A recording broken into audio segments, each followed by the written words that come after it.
കേരളത്തിലെ രാഷ്ട്രീയ സാംസ്കാരിക മണ്ഡലങ്ങളിൽ വലിയ ചർച്ചയായി മാറിയ മിസ നാടക വിവാദത്തിൽ നിലപാട് വ്യക്തമാക്കി ഡിവൈഎഫ്ഐ. മിസ നാടകം വീണ്ടും പൊതുസമ്മേളന വേദിയിൽ പ്രദർശിപ്പിക്കുമെന്നും നാടകത്തിന്റെ പേരിൽ സംഘടനയെ അപമാനിക്കാൻ ശ്രമിക്കുന്നവർക്കെതിരെ ശക്തമായ നിയമ നടപടികൾ സ്വീകരിക്കുമെന്നും ഡിവൈഎഫ്ഐ നേതൃത്വം അറിയിച്ചു.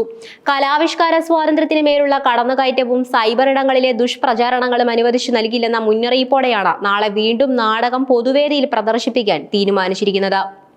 ഡിവൈഎഫ്ഐ സംസ്ഥാന സമ്മേളന വേദിയിൽ അവതരിപ്പിക്കപ്പെട്ട മിസ നാടകത്തിലെ ചില പ്രത്യേക രംഗങ്ങൾ മാത്രം അടർത്തിയെടുത്ത് സോഷ്യൽ മീഡിയയിലൂടെ തെറ്റായ രീതിയിൽ പ്രചരിപ്പിക്കുന്നു എന്നാണ് സംഘടന പ്രധാനമായും കുറ്റപ്പെടുത്തുന്നത്. നാടകത്തിലെ ദൃശ്യങ്ങൾക്ക് മറ്റ് ഗാനങ്ങളും ശബ്ദങ്ങളും കൂട്ടിച്ചേർത്ത് ദൃശ്യങ്ങളെ വക്രീകരിച്ച് മനോവൈകൃതത്തിനനുസരിച്ച് പ്രചരിപ്പിക്കുകയാണ് ചെയ്യുന്നതെന്നാണ് ഡിവൈഎഫ്ഐയുടെ പരാതി. കോൺഗ്രസ്, ബിജെപി, മുസ്ലിം ലീഗ് പ്രവർത്തകരും നേതാക്കളുമാണ് ഈ വ്യാജ പ്രചാരണങ്ങൾക്ക് പിന്നിൽ പ്രവർത്തിക്കുന്നതെന്നും ഡിവൈഎഫ്ഐ ചൂണ്ടിക്കാട്ടി. വി.ഡി. സതീശന്റെ സംഘമാണോ ഈ രീതിയിലുള്ള അനാവശ്യ പ്രചാരണങ്ങൾ നടത്തുന്നതെന്ന് ഡിവൈഎഫ്ഐ ചോദ്യമുയർത്തി. ബിജെപിയുടെ കാസർഗോഡ് ജില്ലാ അധ്യക്ഷൻ ഉൾപ്പെടെ എഡിറ്റ് ചെയ്ത വീഡിയോ പങ്കുവച്ചിട്ടുണ്ടെന്നും ചരിത്ര വിരോധത്തിന്റെ കാര്യത്തിൽ ബിജെപിയും കോൺഗ്രസും ലീഗും ഒന്നിക്കുകയാണെന്നും നേതാക്കൾ ആരോപിച്ചു. ഭരണകൂട ഭീകരതയ്ക്കെതിരെ ശബ്ദമുയർത്തിയ ധീരയായ കലാകാരി സ്നേഹലത റെഡ്ഡിയുടെ ജീവിതത്തെയും അനുഭവങ്ങളെയുമാണ് മിസ എന്ന നാടകം പ്രമേയമാക്കുന്നത്. 1975 അടിയന്തരാവസ്ഥ കാലത്ത് ചോദ്യം ചോദിച്ചതിന്റെ പേരിലും ഭരണകൂടത്തിന്റെ അനീതികളെ എതിർത്തതിന്റെ പേരിലും കൊടിയ പീഡനങ്ങൾ നേരിടേണ്ടി വന്ന വ്യക്തിത്വമാണ് സ്നേഹലത. അധികാരത്തിന്റെ ആധിപത്യ രാഷ്ട്രീയത്തെയും ചൂഷണങ്ങളെയും ചോദ്യം ചെയ്യുന്ന ഈ നാടകം ചരിത്ര സത്യങ്ങളെയാണ് ഓർമ്മിപ്പിക്കുന്നത്.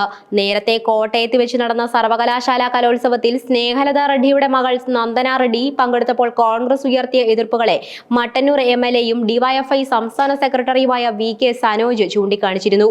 അടിയന്തരാവസ്ഥയെന്നും സ്നേഹലത റെഡ്ഡി എന്നും കേൾക്കുമ്പോൾ കോൺഗ്രസിനുണ്ടാകുന്ന അസ്വസ്ഥതയാണ് ഇപ്പോഴത്തെ സദാചാര ആക്രമണങ്ങൾക്ക് പിന്നിലെന്നും അദ്ദേഹം വിമർശിച്ചു. നാടകത്തിനെതിരെ നടക്കുന്ന സദാചാര ആക്രമണങ്ങൾക്കെതിരെ സാംസ്കാരിക രംഗത്തു നിന്നും ശക്തമായ പിന്തുണയാണ് ഉയരുന്നത്. ഇതിനിടയിൽ നടൻ ജോയ് മാത്യു ഫേസ്ബുക്കിലൂടെ നാടകത്തെ പിന്തുണച്ച് രംഗത്തെത്തി.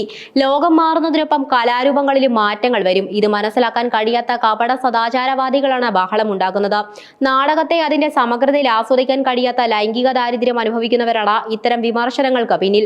കാനായി കുഞ്ഞിരാമന്റെ മലമ്പുഴയിലെ യക്ഷി ശില്പം കണ്ട് നെറ്റി ചുളിച്ച അതേ കപട സദാചാരവാദികളുടെ തുടർച്ചയാണിതെന്നും അദ്ദേഹം പരിഹസിച്ചു. കലയെയും അതിലെ രാഷ്ട്രീയത്തെയും സദാചാരത്തിന്റെ അളവുകോൽ വെച്ച് വിചാരണ ചെയ്യാനുള്ള നീക്കങ്ങൾക്കെതിരെ ശക്തമായ പ്രതിരോധം തീർക്കാനാണ് ഡിവൈഎഫ്ഐയുടെ തീരുമാനം. നാളെ പൊതുസമ്മേളന വേദിയിൽ നാടകം വീണ്ടും പ്രദർശിപ്പിക്കുമ്പോൾ സാംസ്കാരിക കേരളം അത് എങ്ങനെ സ്വീകരിക്കുമെന്നത് പ്രസക്തമാണ്. സൈബർ ആക്രമണങ്ങൾക്കും ദുഷ്പ്രചാരണങ്ങൾക്കും മുന്നിൽ കലയുടെ രാഷ്ട്രീയം തലകുനിക്കില്ലെന്ന ഉറച്ച പ്രഖ്യാപനമാണ് ഈ തീരുമാനത്തിന് പിന്നിലുള്ളത്. കലാവിഷ്കാര സ്വാതന്ത്ര്യത്തിന് നേരെ ഉയരുന്ന ഇത്തരം സദാചാര വിചാരണകളെക്കുറിച്ചും രാഷ്ട്രീയ നീക്കങ്ങളെക്കുറിച്ചും ചർച്ചകൾ ഏതു തലത്തിലേക്കായിരിക്കും എത്തുക എന്ന് കണ്ടറിയേണ്ടിയിരിക്കുന്നു.